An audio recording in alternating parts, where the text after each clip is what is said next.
389. What is man? Chalcedon Report number 351, October 1994. The two great facts about man stressed by the Bible are that, first, man is made in the image of God, in knowledge, righteousness, and holiness, with dominion over the creatures. Genesis chapter 1 verse 26, Ephesians chapter 4 verse 24, Colossians chapter 3 verse 10. Second, man is now a fallen creature whose original and essential sin is to be his own God, determining good and evil, law and morality for himself.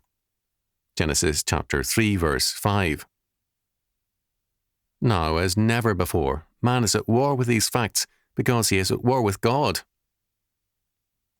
A non-Christian writer, Lauren Barrett's in The Good Life, 1989, cited the new view of mankind which has become prevalent since World War II. Playboy's world offered a single, simple message. Women, like men, are an eternal and overpowering heat, live truly only through their genitals, and those who pretend otherwise merely play games designed to add fleeting and delicious preparatory tension to their inevitable surrender. The activating principle of life is female lust, providing every man relief from a groin in flames.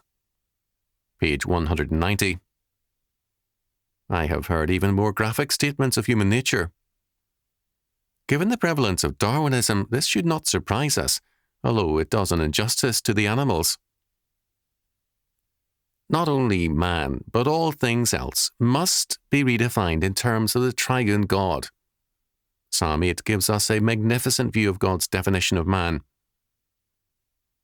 The Westminster Catechism gives priority to knowledge in citing Scripture's definition of man.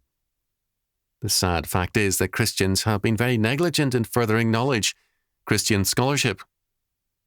Man deforms himself when he neglects knowledge.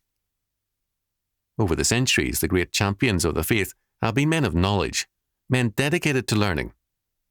It is to be hoped that the Christian school and homeschool movements will restore knowledge to its proper place. Righteousness or justice is basic to the image of God in man.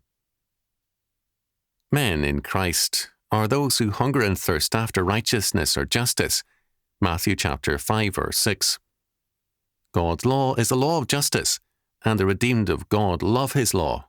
Psalm 119, and delight in it, because the triumph of God's justice is essential to his kingdom. Fallen man does not want justice. If the Christian neglects God's law, there will be no justice. Holiness means separation from sin into a total service to the Lord. Because God is holy, his people must be holy.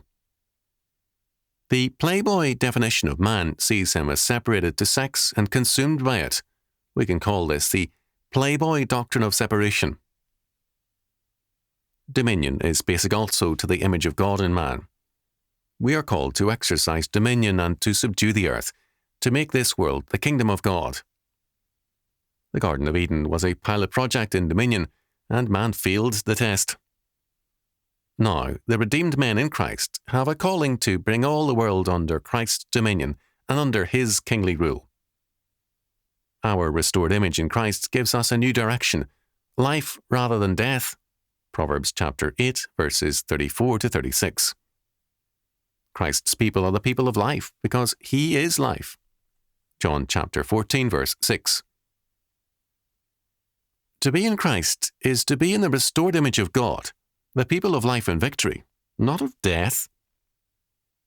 The restored image of God in the believer means that he belongs to the triumphant kingdom of God the King. Knowledge, righteousness or justice, holiness and dominion, this is our nature, and also our calling.